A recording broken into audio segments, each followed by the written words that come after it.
Chapter 40. He ran far that day, away from the town letting the wind washing.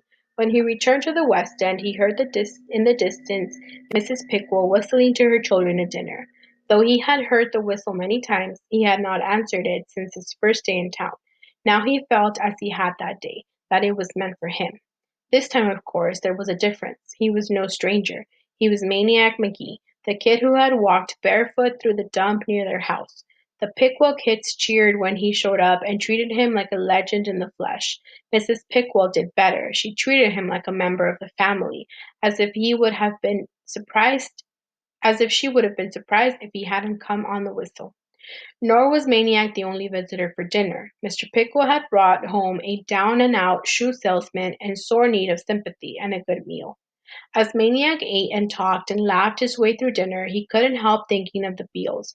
How alike the two families were, friendly, giving, accepting. So easily he could picture the Beals' brown faces around the dinner table, and the little Pickwell's kids' white bodies in the bathtub at 728 Sycamore. Whoever had made of Hector Street a barrier, it was surely not these people. Fortified by his good time at the Pickwells, Maniac returned to the McNabs.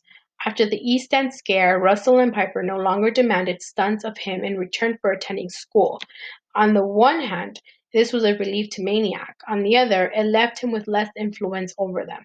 He could always extort a day or two in class from them with the free weekly pizza. Beyond that, he goaded them towards school any way he could. He organized a marbles tournament that could take place only in the schoolyard during recess. He tried reading to them, as he had to Hester and Lester and to Grayson, but they paid as much attention as the roaches. He took them to the library, then scraped that idea after their shenanigans left the librarian blubbering and blue-faced.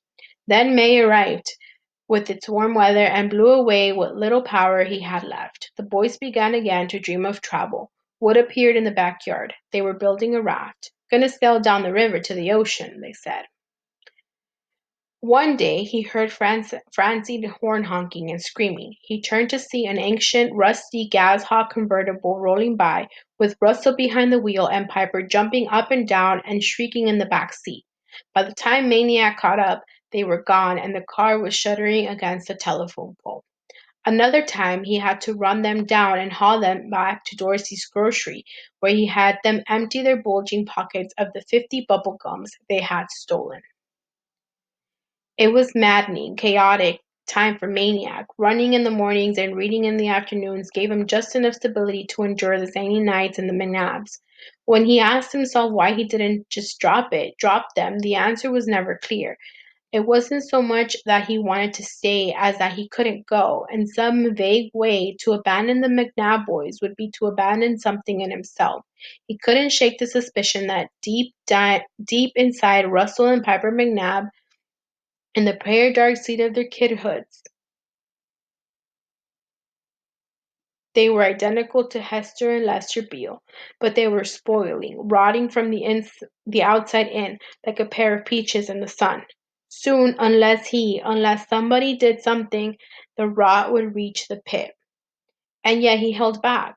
Oh, he prodded and persuaded and inspired and bribed the boys to do right, but he never forced them, never commanded, never shouted, because to do so would be parental, and he was not ready for that.